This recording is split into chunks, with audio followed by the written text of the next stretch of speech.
I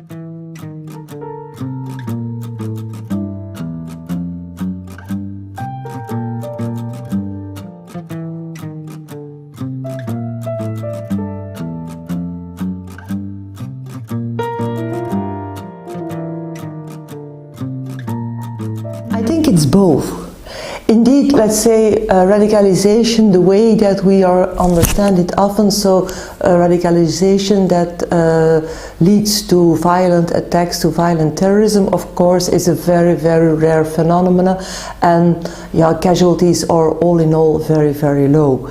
Nonetheless, the processes that could lead to violent attacks and to a kind of disengagement, they are much more larger and much more spread within society.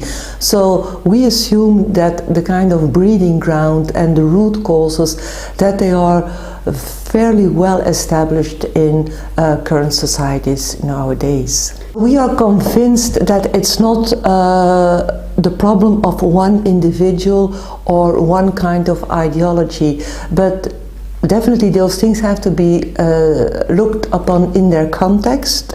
They are embedded in all kinds of societal processes, and they have to be looked within this context and taking into account all those levels, different levels of society that impact on that phenomena of radicalization and then eventually a violent outcome. The very important thing is that people feel that they belong to society, and it applies to all kinds of people.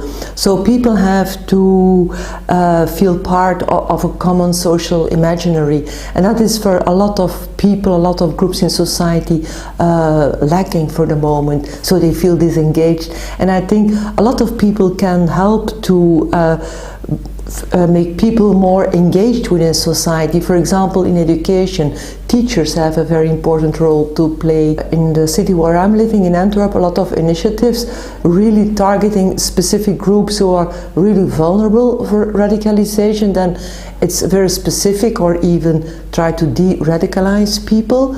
But you also have much more broader policies, let's say in schools in general, where they really try to do their best in order to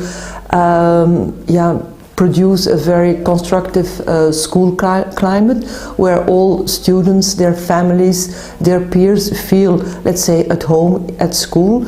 So that are initiatives, and we are sure that those are things that really pay off. Because also in the end, of course, there are ideologies who are very extreme and who are not fit to be established in society, because they are very, let's say, aggressive and violent and intolerant and so on. So of course there are ideologies, we have to try to come into dialogue with them and try to convince maybe people that it's a very destructive perspective. But if we only limit ourselves to that, often people go to that kind of narratives because they have, in a sense, no other way to go. So they feel frustrated in mainstream ideology, in the mainstream social imaginaries. For them, they are not providing them with answers they are looking for. And so then they turn to very alternative, very, let's say, negative and destructive imaginaries.